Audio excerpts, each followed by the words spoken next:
देखते हैं। हेलो दोस्तों, नमस्ते, प्रणाम। मैं आपकी संगीता पटेल अपने यूट्यूब चैनल में आप सभी का स्वागत करती हूँ। एक छोटा सा राम जी का सोहर गीत है। राम जी का सोहर गीत कैसे लगे कमेंट में ज़रूर बताना।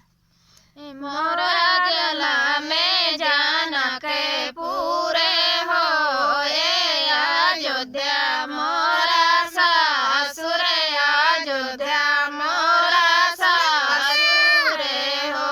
मोरा जला में जाना के पूरे हो ये अयोध्या मोरा सासुर अयोध्या मोरा सासुर हो। मोरे सासुर कौशल्या रानी हो ये सासुर राजा दशरथ सासुर